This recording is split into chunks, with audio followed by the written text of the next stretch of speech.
Hola, ¿qué tal? Bienvenidos a esta plática que tiene por nombre Estrategias para fomentar la adherencia a un mejor estilo de vida dentro del módulo de obesidad.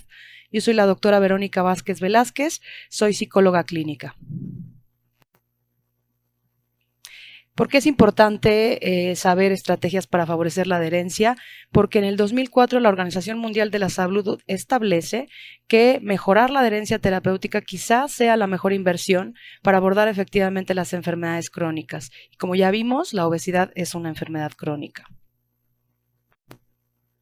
¿Cómo definimos la adherencia? Bueno, es el grado en que el comportamiento de una persona coincide con las recomendaciones acordadas con su médico. Evidentemente, esto tiene que estar pactado en la consulta que ustedes tengan con los pacientes, es decir, el paciente tiene que saber cuáles son específicamente los comportamientos a los que se tiene que adherir. ¿Qué factores contribuyen a la adherencia? Bueno, se sabe que hay características del tratamiento y de la enfermedad que pueden contribuir a la adherencia. Entre menos complejo sea el tratamiento y menos duración tenga el paciente con la enfermedad, hay una mayor probabilidad de que el paciente se adhiera a las recomendaciones. Dentro de los factores intrapersonales, sabemos que a mayor edad hay una mayor adherencia a las recomendaciones, que los hombres se adhieren más a cuestiones que tienen que ver con la actividad física, que las mujeres se adhieren más a cuestiones que tienen que ver con la dieta, pero que también dentro de los factores intrapersonales encontramos que si una persona tiene más autoeficacia, es decir, que se sienta más capaz de lograr algunos cambios, que no tenga depresión ni consuma alcohol, también estas personas pueden adherirse mejor a algunas recomendaciones. Dentro de los factores ambientales también está que la persona identifique claramente cuáles son sus propias situaciones de riesgo y que reconozca cuál es el sistema ambiental que lo acompaña, cuáles son las características de su familia, de su trabajo, de su situación laboral o de su situación personal, que también al reconocerlas favorezca la adherencia y participe en las decisiones. Y finalmente los factores interpersonales, en donde se encuentra justamente el que la persona tenga un mayor apoyo, y aquí es donde nos corresponde a nosotros participar. Entre mejor comunicación tengamos con nuestro paciente, una mayor adherencia. De tal manera que vemos que existen características de la propia enfermedad que favorecen la adherencia, características del paciente y su entorno y características de los que rodeamos o los que atendemos al paciente. Entonces vamos a recordar algunas cosas de la enfermedad de la que estamos hablando, de la obesidad. Ya sabemos que estamos ante una enfermedad crónica que es compleja y que es multifactorial. Aquí en este esquema podemos observar que efectivamente puede haber factores biológicos del consumo de alimentos, de la actividad física, pero también de la psicología de la persona, influencias sociales, incluso de la producción de alimento en el ambiente en el que se rodea la persona y el ambiente que la rodea para facilitar o para imposibilitar la actividad física. Sabemos que la obesidad depende de muchos factores, ya lo mencionamos anteriormente, y que la regulación del peso no depende únicamente de que le digamos al paciente coma menos y muévase más. Por supuesto que este es un elemento básico del tratamiento de la obesidad, pero en este esquema vemos cómo la región del hipotálamo que se especifica en el manejo y en la regulación del peso recibe y también da señales del tejido adiposo, del páncreas, del intestino, e incluso si algunos pacientes toman algún medicamento que contribuya a que el paciente gane peso, pues todo esto tenemos que considerarlo al hablar de la ingesta de energía y del gasto de energía, sin olvidar que el ambiente o la parte individual de la persona, como la actividad física que realiza, los factores psicológicos, si come por ansiedad, si come por aburrimiento, por depresión, el ambiente, el trabajo que tiene, además de que muchas personas tenemos la tendencia a también elegir los alimentos que nos generan placer, pues todo esto puede contribuir a la pregunta de por qué la persona come lo que come y por qué gasta lo que gasta de energía, y no nada más dedicarnos a mencionarle a los pacientes que tienen que comer menos y moverse más como si fuera algo que no saben o como si fuera algo que se hace de manera tan sencilla.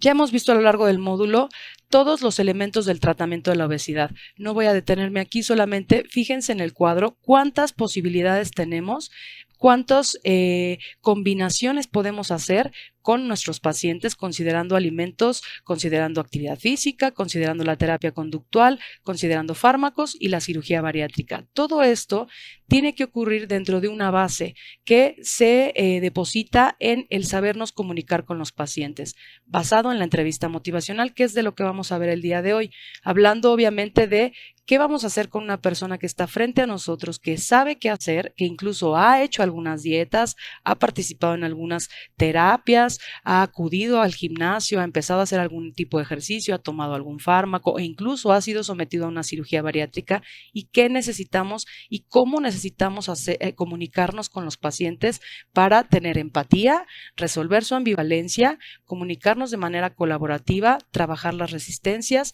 no argumentar y, lo último, favorecer la autoeficacia en la persona. Porque esto que vamos a ver a continuación es algo muy frecuente, que lo hemos visto nosotros y el paciente lo ha vivido constantemente. El paciente inicia una dieta, empieza a perder peso, empieza a tener esta restricción, empieza a incorporarse en algunas actividades físicas, etcétera. Puede llevarle de 3 a 6 meses aproximadamente, y después entramos a una fase de pérdida de peso, pero también del mantenimiento de esa pérdida de peso. A veces pasa que las personas, cuando siguiendo el tratamiento ya no pierden peso, la tendencia es a soltar el tratamiento y decir esto ya no sirve, ya no funciona, cuando en realidad estamos ante el control de la enfermedad. Es importante decirle a la persona y saber de la enfermedad que en cuanto suelta el tratamiento, la enfermedad regresa o hay una recuperación de la pérdida de peso que había logrado. ¿Cómo sucede esto? A partir de las conductas de la persona, pero hoy también sabemos que fisiológicamente hay 2 factores que contribuyen a esta recuperación del peso que se perdió o al estancamiento, entre comillas, o al mantenimiento, que es que las personas llegan a tener un aumento en el apetito después de un periodo de pérdida de peso, y también que disminuye su gasto energético. Ahora, todo esto ya es una parte indispensable que tenemos que conocer todos los que nos dedicamos a obesidad, conocer la enfermedad. Pero ahora viene lo más importante, es quién es la persona que tenemos enfrente, quién es nuestro paciente. Y entonces necesitamos ayudarle a nuestros pacientes a identificar cuáles son los factores que han contribuido al aumento de peso, a la pérdida de peso, al mantenimiento de peso. Es decir, con gráficas del peso necesitamos que la persona haga conciencia de cuánto peso tuvo al nacer, cuánto pesó en la primaria, en la secundaria, en la preparatoria, en la vida adulta. Y entonces en esta gráfica vemos a este hombre de 42 años, casado con 3 hijos, que pesó al nacer 3,6 kilos, y poco a poco en su vida ha ido registrando aproximadamente el peso que ha tenido. Muchas personas no lo recuerdan, muchas personas no tienen claro exactamente el peso, a menos que hayan estado en tratamientos para la pérdida de peso. Sin embargo, fíjense la gráfica, este hombre ha venido subiendo de peso. A los 15 años inició, empezó a jugar fútbol americano, jugó hasta los 23 años, y de los 15 a los 18 años subió 20 kilos. Después empezó a trabajar, era chofer, ya pesando 121. Se casa con ese peso y ha ido aumentando progresivamente. Incluso a la edad de 30 años ya llegaba a pesar 150 kilos. Pierde el trabajo después de un accidente y hasta la fecha sigue desempleado. Actualmente llegó a la clínica pesando 208 kilos, buscando cirugía bariátrica. En la actualidad la esposa lo mantiene. Fíjense la gráfica del peso. Tenemos este otro caso de una mujer de 44 años, soltera, que no tiene pareja ni hijos. Ella, su peso al nacer fue de 4,8 kilos.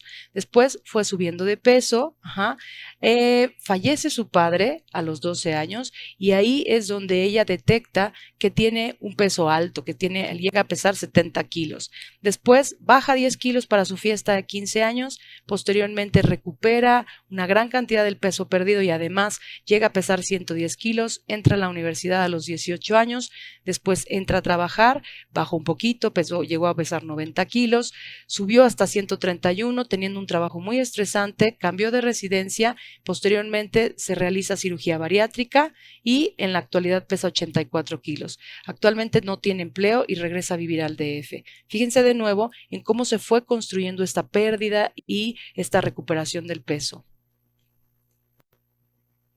Otro caso, mujer de 39 años, casada con un hijo, ella tuvo un peso al nacer de 2,750 kilos. Aquí lo interesante es ver cómo un poco antes de los 12 años tiene un intento de abuso sexual, llega a pesar 65 kilos, después pierde peso. Ajá. Después inicia un tratamiento en donde va a una clínica que le dan unas pastillas, llega a pesar 55 kilos, o sea, de 80 kilos que llega después a pesar 55, después se casa, se embaraza, recupera peso en el embarazo, se divorcia, llega a pesar 88 kilos después del divorcio y después se reencuentra con el esposo, vuelve a perder peso y en la actualidad se siente feliz y ya pesa 62 kilos. De nuevo, vamos a observar cómo la persona viene subiendo de peso, tuvo un intento de abuso sexual en donde sube una buena cantidad de peso, va de viaje, vuelve a subir, después intenta hacer un tratamiento, lo sigue al pie de la letra, sin embargo no sabemos exactamente qué pastillas le daban, pierde casi 30 kilos, se embaraza y vuelve a subir, es decir, necesitamos que la persona sea consciente de esto, de qué le sucede en su vida, qué le sucede en su contexto y no nada más decirle, pues es que sube y baja nada más como si fuera un fenómeno exclusivo nada más de la voluntad o de la conducta de la persona. Ninguno de estos pacientes les aseguro que quería pesar, esta mujer ni siquiera pensó en pesar 80 kilos o llegar hasta 88 kilos como un acto de voluntad, sino que hay una serie de circunstancias psicológicas, ambientales, sociales que pueden contribuir a que esto suceda. Si la gente no se da cuenta, es muy probable que repita patrones sin saberlo. Esta es otra gráfica de una paciente que tiene un recorrido, fíjense qué interesante tiene un peso normal al nacer, siempre fue muy delgada, incluso dice siempre he sido flaca, de pequeña le daban suplementos y no subía de peso, siguió siendo flaca terminando la primaria, después tiene un peso de 54 kilos a los 15 años, se casa, más bien se fue a vivir con el novio, se embaraza y llega a pesar 80 kilos. Después, en su segundo embarazo, llega a pesar 88 kilos, sube a 90, sube a 100 y se embaraza con 100 kilos, tiene un tercer embarazo. Llega un momento en donde llega a pesar 120 kilos, se entera de la infidelidad de su esposo, tiene depresión, tiene mucho enojo y fíjense cómo esta persona desarrolla un trastorno de conducta alimentaria. Vemos aquí en este círculo con el tache, desarrolla un trastorno de conducta alimentaria. Es una mujer que empieza a provocarse el vómito para perder peso. En la actualidad ha dejado de comer, sigue provocándose el vómito y actualmente tiene una pareja, conoció a alguien que en el momento actual la acompaña al tratamiento y ahora pesa 60 kilos. De nuevo, la construcción de el peso para arriba o para abajo depende de muchos factores. En este caso hay muchos factores emocionales que están contribuyendo a que una persona suba peso o incluso empiece a tener algunas conductas purgativas que le condicionan la pérdida de peso, pero de todas maneras no ha alcanzado la salud por nada. Entonces, aquí están representados 4 pacientes, todos con una línea diferente en cuanto a la construcción de la obesidad o a la pérdida de peso. ¿Por qué es importante hacer esta gráfica del peso con nuestros pacientes? Porque estamos ante una medicina narrativa. Es decir, la persona te cuenta qué le pasa, por qué come, cuándo come, en qué circunstancias. Es una aproximación autobiográfica que hace la persona y que nos permite completar esta idea de que la heterogeneidad es algo presente en la obesidad, es decir, que pueden existir obesidades más que una sola enfermedad. Además, la persona reconoce patrones y también cuáles han sido sus técnicas para resolver un problema o para no resolverlo.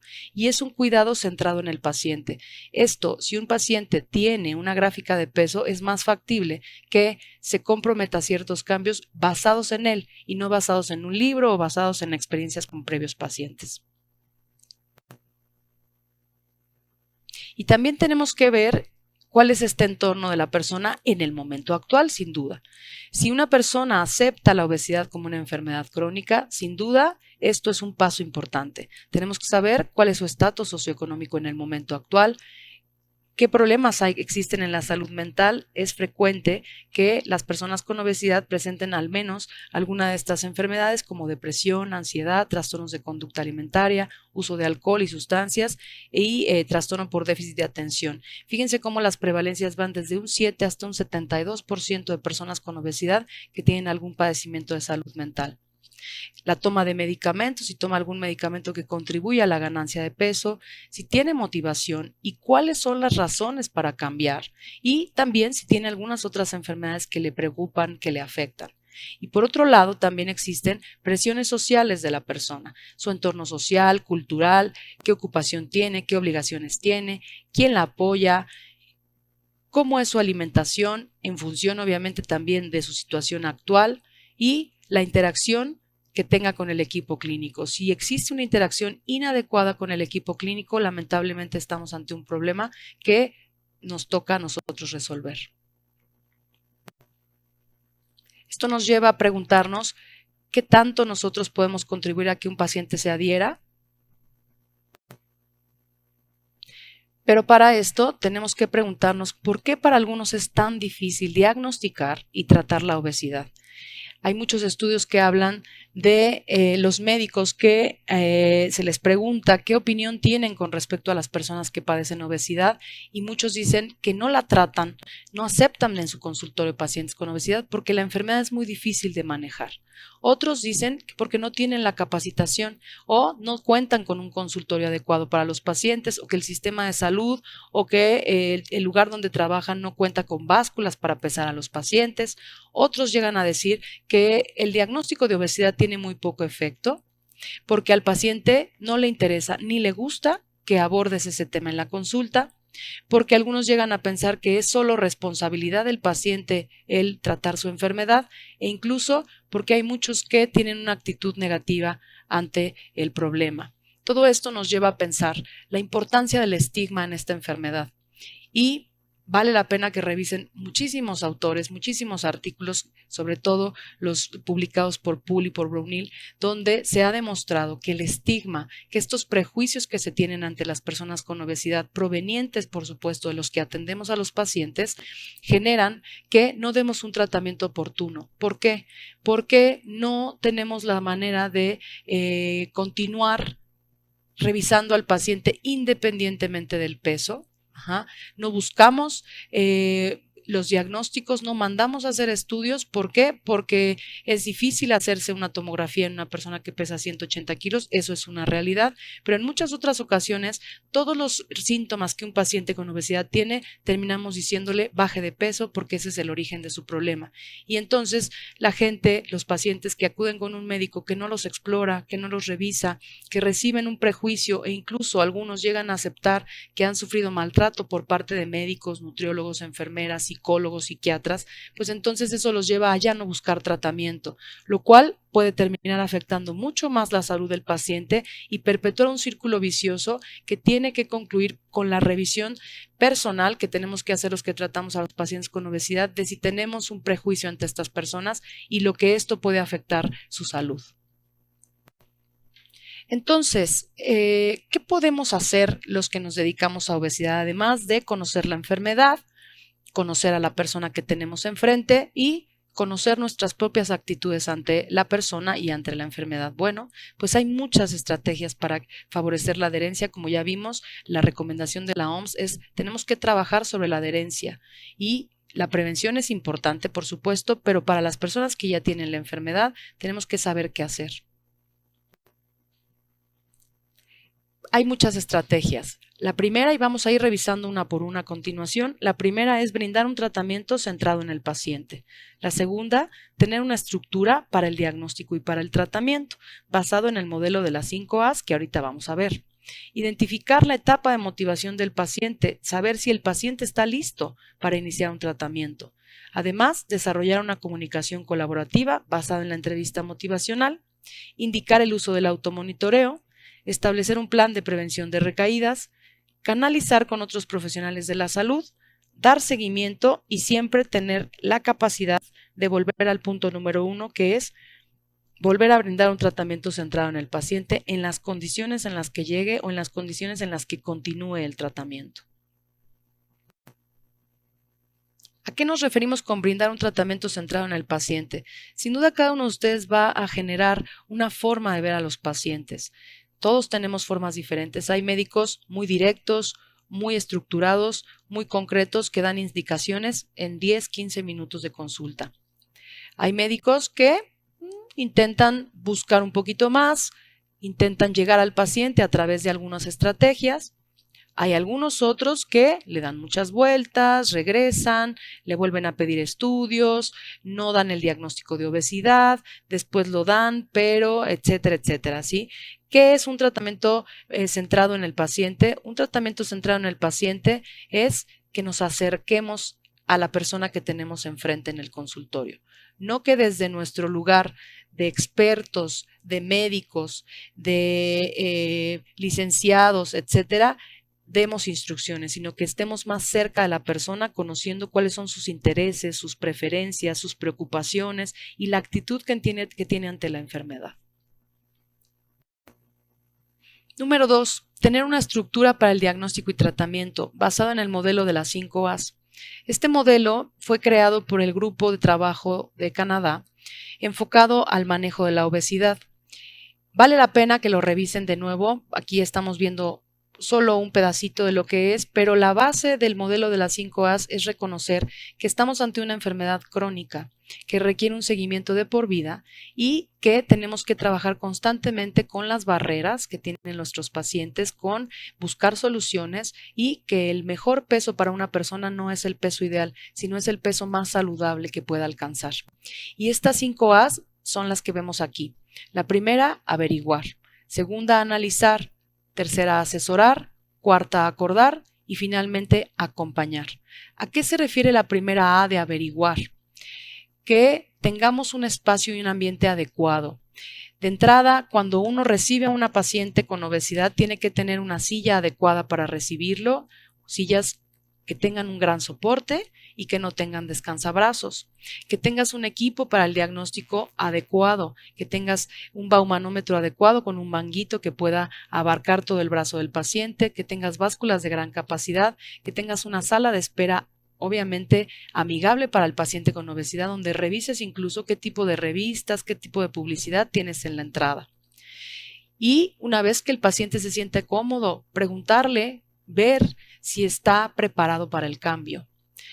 Preguntarle si podemos hablar de su peso y tener una comunicación colaborativa, que esa es parte de una de las estrategias para favorecer la adherencia. Una vez que ya averiguamos quién está con nosotros y que lo recibimos adecuadamente en nuestro consultorio, entonces pasamos a analizar cuáles son los riesgos de esta persona relacionados a la obesidad. Aquí es donde se hacen todos los diagnósticos de las enfermedades. Aquí es donde utilizamos la escala de estadificación de obesidad de Edmonton, donde además le pedimos a la persona que haga un automonitoreo para identificar cuáles son las causas de esa ganancia de peso, donde le pedimos la gráfica de peso, por ejemplo, y tenemos claro cuáles son los factores que contribuyen al peso actual de la persona. Tercera A es asesorar. De nuevo, discutimos cuáles son los beneficios y cuáles son las opciones de tratamiento para la persona que tengo enfrente. Yo puedo hacer uso de esquemas de alimentación saludable, esquemas de ejercicio, el uso de algún medicamento, aplicar estrategias de la terapia cognitivo-conductual, utilizar también algunas cirugías bariátricas que pueden beneficiar al paciente y también hablar de los hábitos de sueño que puedan mejorar. Obviamente en la asesoría todo el tiempo estamos haciendo psicoeducación. ¿Qué es la psicoeducación? Dar información, pero siempre sabiendo que la recibe una persona y que entendió esa persona por la información que yo le di. Esa es la psicoeducación. La cuarta A es acordar. Ya una vez que yo le hablé de los beneficios y cuáles son las opciones de tratamiento, entonces hablo sobre qué esperar. ¿Qué esperar de estas recomendaciones que yo le di? ¿Cuáles son las metas que vamos a alcanzar? Bajar de peso no es una conducta. Para bajar de peso se requieren muchas conductas, pero esas metas conductuales tienen que ser SMART. Las metas SMART son específicas, la S es de específica, M medible, A alcanzable, R relevante y T que esté basada en tiempo. Una meta conductual tiene que ser SMART, tiene que llevar a la persona de la mano para que ocurra realmente ese cambio conductual. Y finalmente la última A y, desde mi punto de vista, la más importante, poder acompañar al paciente. Esto no es una carrera de velocidad, es una carrera constante que el paciente tiene que ir incorporando para realmente hacer un cambio en el estilo de vida. Reconocer cuáles son los detonadores y cuáles son las barreras. Reconocer incluso que yo no puedo tratar sola al paciente, que el esquema de un manejo multidisciplinario es lo que más se recomienda y poderlo referir con otro profesional y siempre dar una consulta de seguimiento, ya que estamos ante una enfermedad crónica que no se cura si no se controla. En tercer lugar está la identificación de la etapa de motivación del paciente, saber si una persona está lista para iniciar un tratamiento. Prochaska y Di Clemente en el 92, a través de su modelo transteórico, establecieron que existen etapas de motivación. Vamos a ir viendo una por una. La primera es la precontemplación, en donde la persona piensa que no es necesario ni importante cambiar. Después está la etapa de contemplación, en donde la persona sabe que tiene un problema, pero no sabe cómo empezar, sabe qué tiene que hacer, pero le parece muy difícil, le aburre, no le gusta. La siguiente etapa es la de preparación, en donde el paciente en menos de 3 meses empieza a hacer algunos cambios, pero no son consistentes, todavía no se ven los resultados que espera. La etapa de acción es la que buscamos en los pacientes, en donde por más de 3 meses e incluso hasta 6 meses hagan cambios conductuales, empiecen la dieta, empiecen a hacer ejercicio y vean los resultados, aunque todavía no se logra llegar a la siguiente etapa, que es la etapa de mantenimiento. Si alguien logra mantener una conducta por más de 6 meses, estamos en una etapa de mantenimiento en donde sabe que tiene que seguirse cuidando, que no es cuestión de soltar todas las conductas que adquirió, todo el estilo de vida que ya modificó. Y algo importante, se considera la recaída como parte de este proceso de motivación. Una persona puede tener una recaída y es perfectamente normal que eso ocurra. Solamente tenemos que ayudar al paciente a identificarla, regresar al camino y volver a pasar a una etapa de contemplación o directamente a la etapa de acción. ¿Qué quiere decir este esquema? Que el paciente no está motivado o no motivado, o sea, no es encendido y apagado, sino que es un proceso en el que nosotros podemos contribuir. En cuarto lugar está el desarrollar una comunicación colaborativa. Fíjense qué es una comunicación colaborativa. Comentarle a una persona, ¿sabe qué? A mí me preocupa su diabetes, igual que a usted, pero también me preocupan 2 cosas más, su peso y la manera con la que, a mi parecer, ha lidiado con el estrés gran parte de su vida. Le podemos preguntar, ¿a usted le preocupa también esto? ¿Le preocupa también su peso y cómo ha lidiado con el estrés? ¿Le parece si hablamos de esto? O le podemos preguntar, ¿cuál de las situaciones que me platica le genera más preocupación, le molesta más o le ha generado más problemas? Una comunicación colaborativa es de ida y vuelta. No nada más doy información, sino que obviamente abro un tema, lo pongo sobre la mesa, pero pregunto a la persona qué piensa, si está de acuerdo, a él qué le preocupa, qué le parece. Una comunicación colaborativa es gratis. No cuesta nada, no implica tener 3 horas en el consultorio con un paciente, incluso puede basarse en los elementos de la entrevista motivacional que vamos a ver a continuación, que de nuevo son gratis. Si yo establezco una forma de comunicarme de manera colaborativa, tengo que empezar pensando que estoy ante una enfermedad crónica. No puedo pensar que lo que yo le voy a recomendar a la persona lo tiene que hacer y ya una vez que bajó de peso ya no la tengo que volver a ver. Fíjense cómo pensamos y cómo actuamos ante la diabetes, ante la hipertensión, ante el cáncer. Y pregúntenle a los pacientes si saben cómo se trata la diabetes, cómo se trata la hipertensión, cómo se trata el cáncer. La mayoría de las personas tienen muy claro que estas 3 son enfermedades crónicas y saben que tienen que tener un tratamiento de por vida. Bueno, pues necesitamos comunicarnos de manera colaborativa en que la persona entienda que esto también ocurre en obesidad. Pero para tener una comunicación así, tenemos que creer en el cambio. Es indispensable para poder contagiar al paciente y no dar un discurso que tienda como a descalificarlo o a decir no hay nada que hacer. Tenemos que ser empáticos, tenemos que ser traductores de todo lo que nosotros sabemos como médicos, como nutriólogos, psicólogos, tenemos que ser facilitadores y tenemos también que inspirarlos para que ellos piensen y crean que esto ocurre. ¿Por qué les hablo de la entrevista motivacional? Porque es un método que todos tenemos que aprender a llevar a los consultorios. Es un método directivo que es centrado en el paciente y que lo que intenta es incrementar la motivación intrínseca para que el cambio ocurra. ¿Cómo? Mediante la exploración y la resolución de la ambivalencia.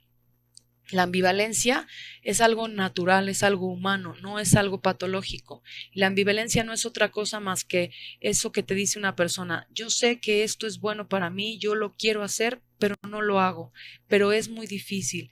El esquema, el dibujo que ustedes ven ahí lo representa perfectamente bien. La cabeza va para un lado, pero los pies van para otro. Eso sienten las personas cuando les pides que cambien algo que a veces les trae beneficios, que les gusta, y piensen ustedes en algo que les han pedido que cambien y que les ha costado trabajo cambiar.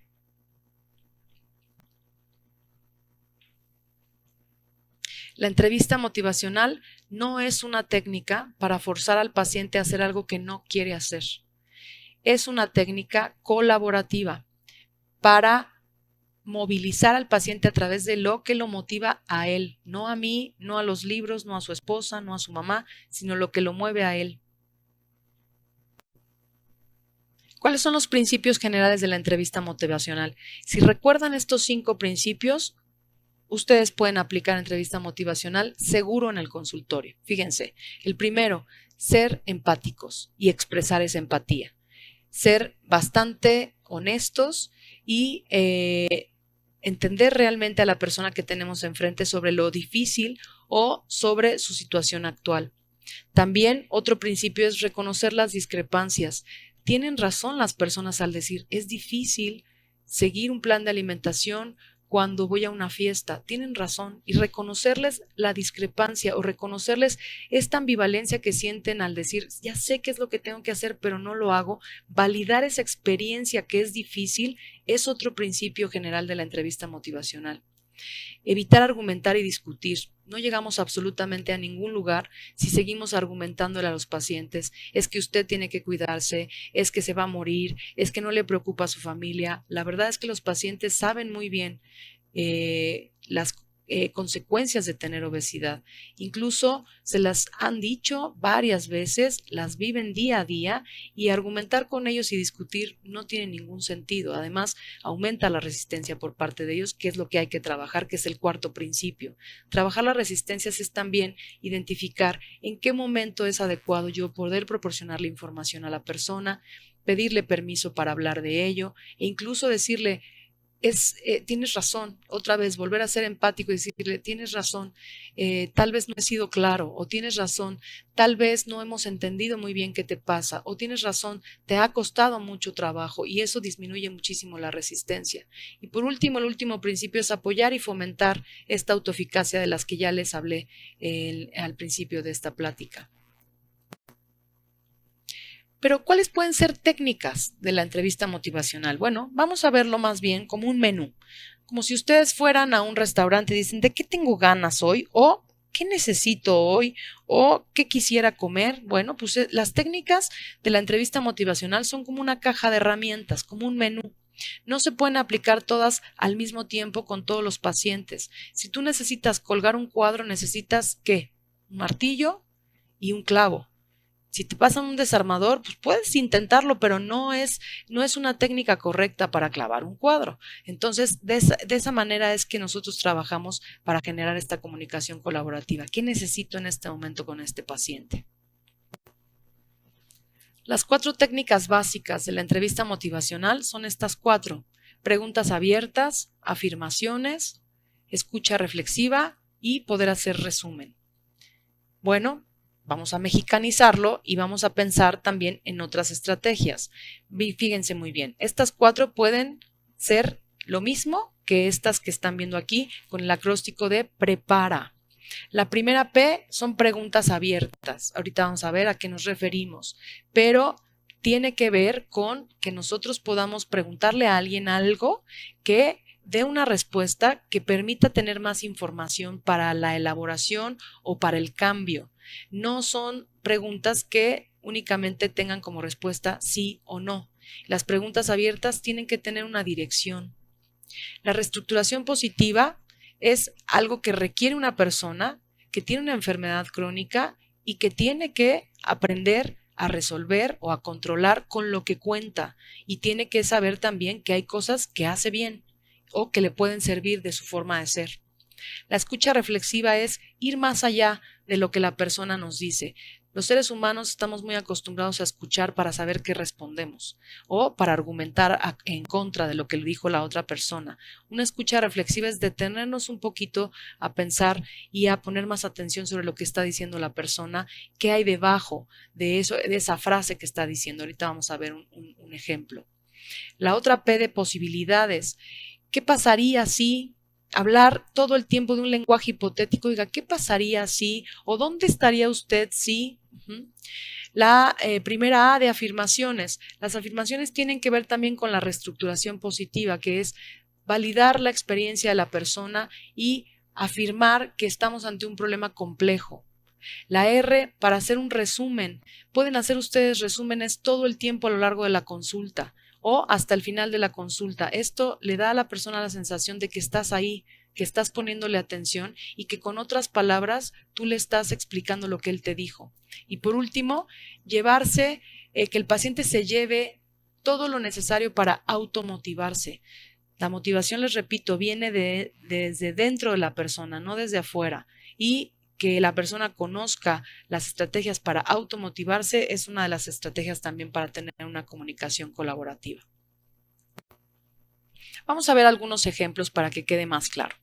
P, preguntas abiertas. Fíjense, ¿cómo le afecta el sobrepeso en su vida diaria? Esta pregunta abierta invita a la persona a que exprese su experiencia con respecto a la obesidad y no en decirle, es que le va a dar diabetes, va usted a morirse joven, no va a jugar con sus nietos y yo sé que usted quiere mucho a sus nietos, ¿a poco no le importa? Y entonces claro que la respuesta va a ser sí, ¿no? Pero si le preguntas cómo le afecta o le preguntas, en lugar de darle una instrucción clara y concisa que para ti es importante, le puedes preguntar, oiga, a ver, para la próxima vez que nos veamos, ¿cuál podría ser su siguiente paso? A ver, usted y yo vamos a definirlo, pero usted dígame sobre qué vamos a hablar la próxima consulta.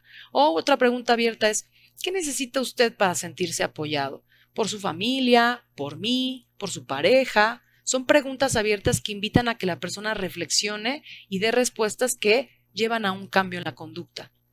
La reestructuración positiva puede ser una frase como, oiga, debe ser difícil para usted levantarse por las mañanas a hacer ejercicio y aún así lo hace 2 veces por semana, muy bien. En lugar de decirle 2 veces por semana no es suficiente, usted tiene que hacer mucho más esfuerzo, échele ganas, para la próxima ya sabe, diario tiene que salir a caminar. La respuesta de la persona es sí, está bien. La reestructuración positiva es lo que usted hace es muy bueno, así sea una sola vez, así sean 10 minutos, lo que hace es bueno, es mucho mejor eso a no hacer nada. La escucha reflexiva tiene que ver con el señalamiento emocional. Si una persona te dice, yo no estoy tan mal como otros, si yo escucho realmente qué hay detrás de esa frase, tal vez lo que él está diciendo es, entonces me parece que no le gusta que lo comparen y yo no lo voy a hacer.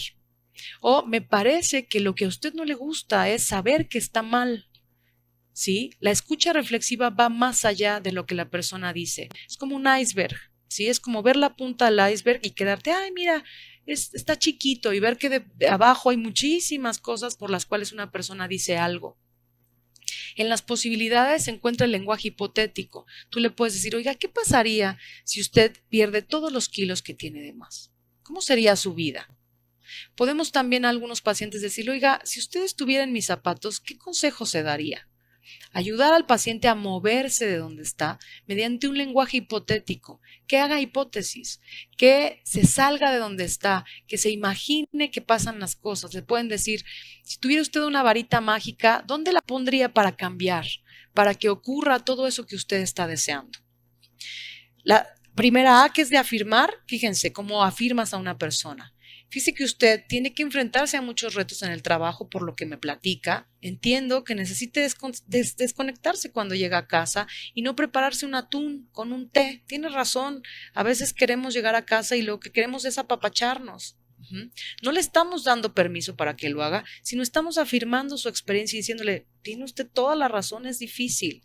O le podemos decir, Efectivamente, no es fácil seguir al pie de la letra el tratamiento. Tiene usted razón también en que afuera venden comida, en que su trabajo no le dan permiso, que en su casa todos toman refresco. O sea, esas afirmaciones que aunque aparentemente no hacen nada, estamos siendo empáticos con la persona si se fijan, que es uno de los principios de la entrevista motivacional.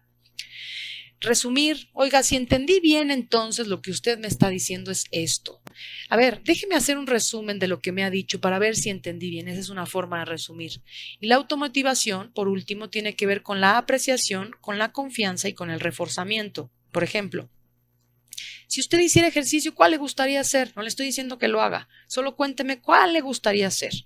Oiga, cuénteme qué razones tendría usted para comer más saludable. O ¿cree usted que es un buen momento para hacer cambios? Esa es la automotivación. ¿Qué trampas tenemos que evitar al intentar comunicarnos de manera colaborativa? Tener consultas en donde solo haya preguntas y respuestas, donde no haya un diálogo. Caer en la trampa de yo soy el experto. No es cierto. El experto en la vida de la persona es la persona, en este caso el paciente. El etiquetaje, si yo etiqueto automáticamente a alguien que veo que va entrando por la puerta, me limito y lo limito también. La focalización prematura, el enfocarnos directamente en algo que para nosotros es importante, pero que para la persona tal vez no, y el generar culpa por el problema que tienen. Los pacientes con obesidad tienen una enfermedad, no es su deseo tener esa enfermedad. Quinta estrategia, indicar el uso del automonitoreo. Un automonitoreo permite a una persona identificar todos los factores que están asociados a su conducta alimentaria, a todo su estilo de vida, para tomar conciencia del papel que tienen al momento de comer. No es nada más es que usted come mucho, sino la pregunta que responde el automonitoreo es ¿por qué come lo que come? ¿O con quién lo come? ¿Qué pasa alrededor de esto? El automonitoreo es fundamental para el mantenimiento de la pérdida de peso. Es importante que los pacientes no lo dejen de hacer y que lo hagan muchas veces.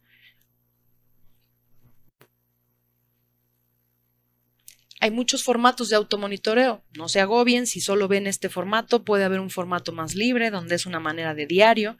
Puede haber formatos en donde se registran hábitos o conductas. La idea nada más es que sepan que el automonitoreo es la herramienta más poderosa para el diagnóstico y para el tratamiento, porque es algo simple y que no tiene ningún costo. Se puede ajustar, como les decía, puede ser libre, estructurado de conductas y se sabe que es uno de los mejores predictores de una pérdida de peso exitosa y del mantenimiento de esta pérdida de peso. Aquí vemos un ejemplo de automonitoreo. Fíjense este paciente al registrar cuántas veces come al día, etcétera.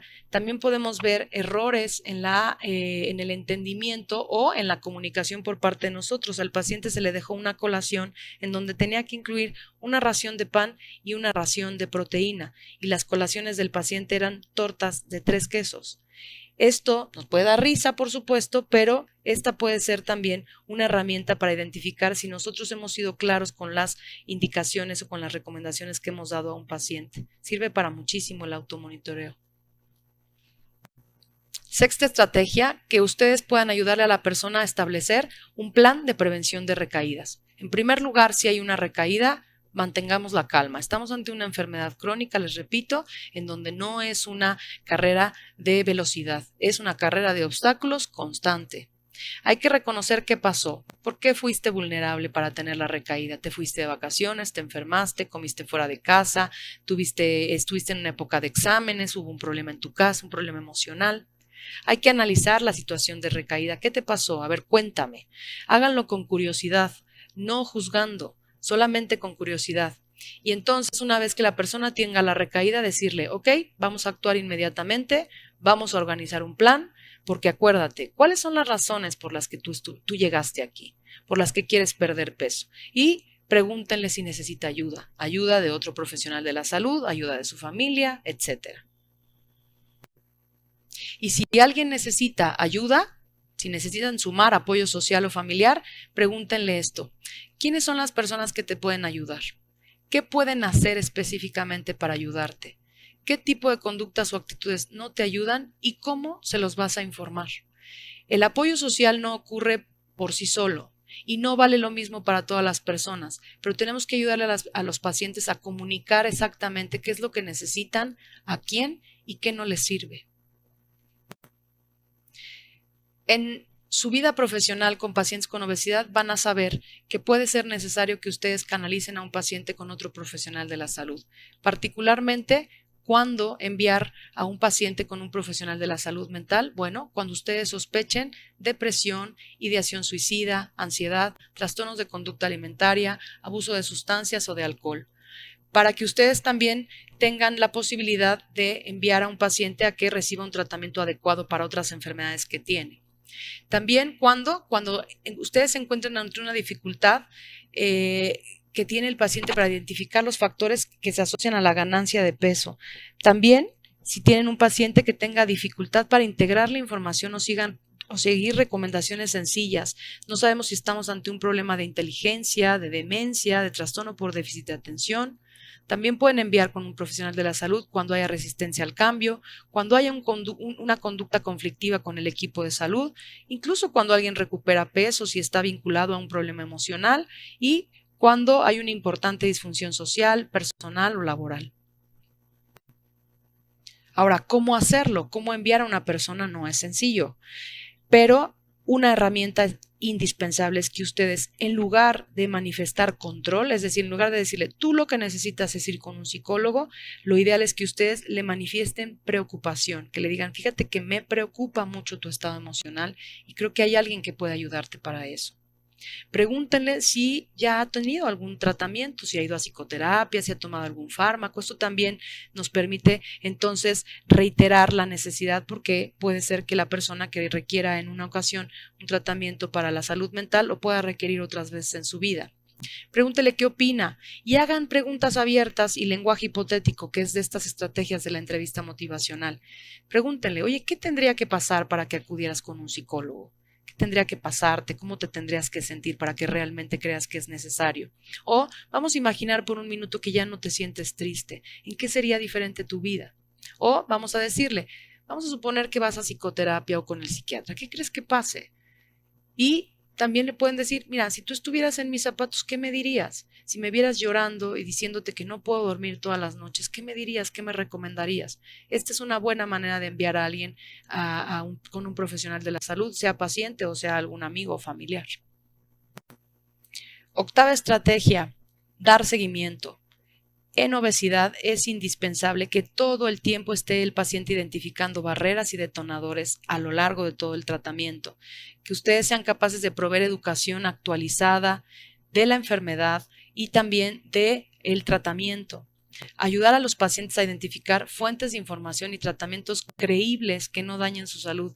Hablen de los tratamientos, entre comillas, mágicos, o los que le prometen al paciente quitarle la obesidad en 15 días sin esfuerzos y hasta le regresan el dinero si no les funciona. Hablen de eso, porque necesitamos también educar a la comunidad sobre qué tipo de tratamiento buscar. La evidencia dice que el apoyo multidisciplinario es necesario, por lo tanto, es muy probable que también estemos todo el tiempo constantemente tratando con otros profesionales de la salud. El seguimiento de por vida es indispensable para cualquier enfermedad crónica y el éxito se asocia al número de contactos que una persona tiene con un equipo que lo atiende para el problema. Y no olvidar que la reganancia de peso no debe ser vista como un fracaso.